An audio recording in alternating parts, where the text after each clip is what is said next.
this video we're going to talk about Java variables. Now, the first thing we're going to do is we're going to create a new project. So go File, New, Java Project. I'm going to call it Java Variables. Next, and finish. We're going to open our project, go to our SRC, source, right click, new. We're going to create a package. And the convention is to use reverse domain name. So we're going to say com.java programs .java bar variables. Okay. Obviously you can put any name you want, but always do follow this convention here. It's very important. Okay, then we finish. And then we're going to add our class into our package. So we go new, class, then call it variables. And make sure that the public static void main is checked here, because this will allow us to have this main method in our class. So go finish. And there we have it. Now we have created our class variables, and we're going to get rid of this here, which usually populates our code, but we don't need it. So also we can get rid of the text here. We're going to still use this multi-line comment here, because we're going to start talking about variables. Alright, so what are variables? Now, variables are containers we can use to assign values to be used in our program.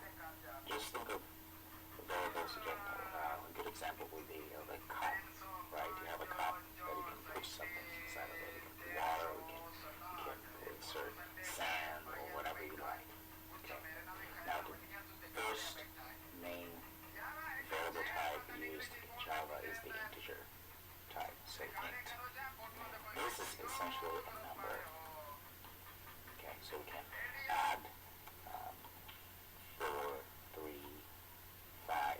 So essentially any number we can think of, we can add. Not necessarily every number, but within limits. Because also in computers, size of numbers matters, because the bigger the number is, the more memory to store you need. Let's take a look at an integer. So let's go here and create an integer variable. How do you do that? Well, first thing you have to do, let's put a comment here. First thing you always have to do to create a variable, if every variable needs a type, and then after that you have to have the name that you choose of that variable, and that's it. So how would we translate that into code? Let's see. We do int, because we want to create an integer variable. So the type is going to be int, and the name of the variable we're going to call my int, and semicolon. Now let's go ahead and print that out so we can see what that int has. So system.out that print ln, and let's pass in my int. Now we're going to have a problem here. As you can see, Eclipse is already complaining. It's saying, well, something is wrong. If you hover over it, you will see that it says, well, the local variable my int may not have been initialized. What that means is every time we create a variable, we have to initialize it. We have to give it a value. Okay, initial value. In this case, let's give it initial value of 10. As you can see, now everything works fine. Now if we were to run this project, we will see that in our console it should output into number 10. So save your project and go to right click. You can click anywhere, but inside this project you can go here, or you can just go to the variables.java and right click and go to run as Java application. And if all goes well, we should see number 10 here. Oh, there we go. We get a number 10. Wonderful. Now let's see other types we can use. The other type of variables we have is a byte. Now a byte is also a number type, so you can assign numbers such as 4, 2, 5, 2, etc. But the thing here, the difference to notice is that a byte is a much smaller container, so it's not as big as the integer. So if you ever want to use a smaller container to store certain kind of numbers, then you would use a byte. And how we do that? Well, let's go ahead, follow the same principle we have here, type and then a name. So we start by a type, which is the byte, and we're going to call it my byte. We're going to say, let's say 120. Okay? Now if you go again here, say system.out.println and say my byte and command save and run this again. Run as Java. We should see 10 and 120. And you can see here. Okay. Now let's go to this third one. Now the third type we're going to look at is the long type. Now the long type, you can insert numbers as well. The good thing is that the long type is 4 times as big as the integer. So this container integer, long type is 4 times as big as the container that holds integers. So if you need a variable that could hold a bigger number, obviously we'll have to use the long. How do we do that? We do the same thing. So right now you can see the pattern here, right? So you get long, my long is equal to that number there. Okay? And we can do the same. We can output to the screen. System.out.println. And we're going to call, this is our reference, right? The long type that we just assigned this number here. And as you can see, when we assign, we use the equal sign here. So what this means, we're saying that whatever is on the right of the equal sign will be assigned to what's on the left. So we're saying here, my long now holds this number here. So whenever we want to access this number here, we're going to just call my long.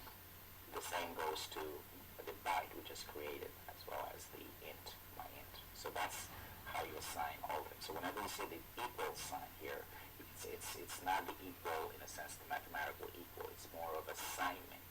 You're saying that whatever is on the right, it's going to be assigned to what's on the left. Okay, so let's go to out here, my long. Command save or control save, and then let's run again. And you should see 10, 120, and this big number here. Wonderful. Now, let's go and talk about the next one. Next one is called float. A float is a decimal number. So you could have 3.4, 3.7, 3.9, and so forth. Okay. Now, how do we do again? Yes, you guessed it. So we go float. My float is equal to 3.4. Now, we have a problem here. Well, it turns out in Java, every time you want to create a float variable, you have to add an f in front of the number that you are assigning to the variable. Meaning that, as you see here, we have my float variable of type float, and we're assigning it to 3.4. And as we do that, we have to include f so that Java knows, oh, you're talking about a float. So that this number has floating points. Okay? And we'll do the same here. System.out.println. And we're going to again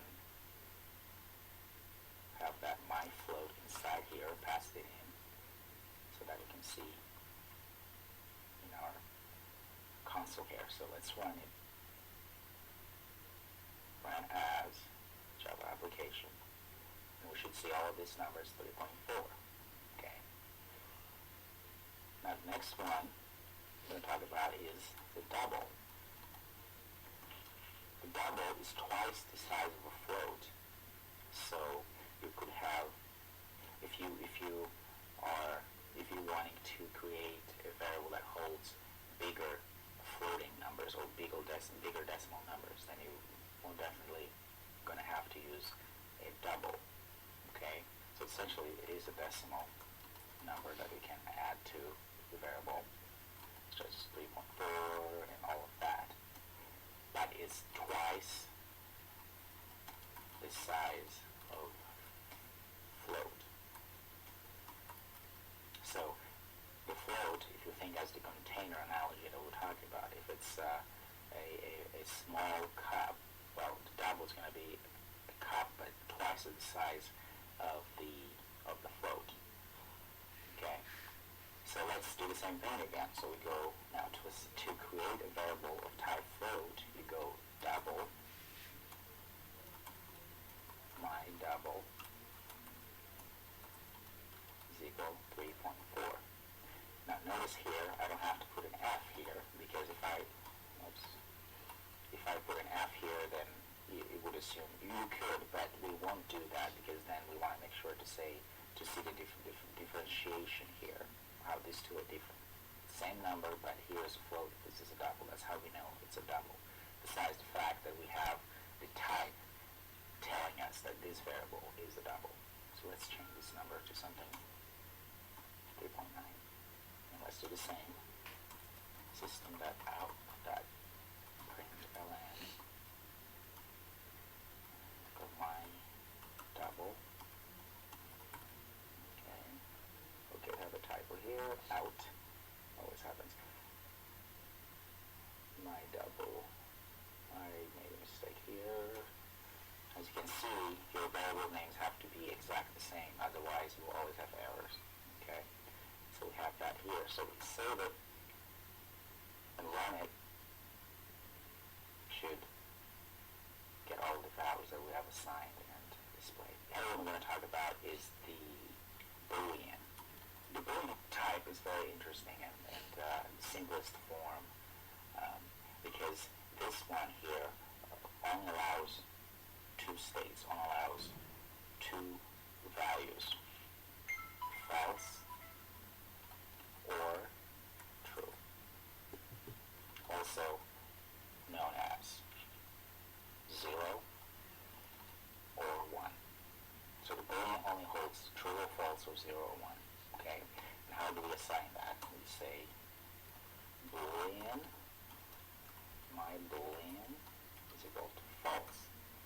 Okay, so that's how you start. You create a Boolean variable. Now let's try something here. Let's go system.out.println my Boolean. See what happens here. Go save. Right. What do you think is going to happen in Java? No, it's true. Right? So because we said the Boolean, my Boolean is a false. If you go to true, what do you think is going to happen? Yes, you guessed it. It's going to say true. Wonderful, you did it. Alright, so now that we talked about variables, one thing you always have to remember, in Java, you always have to have a type for a variable, right? And it's very important that you make sure, especially for this primitive, these are called primitive types, you assign them initial values. Otherwise, you will always have that error, because they need to be initialized before they can be used. And then you can assign values that you want. Alright, well, congratulations. Now you know about variables. In the next video, we're going to talk about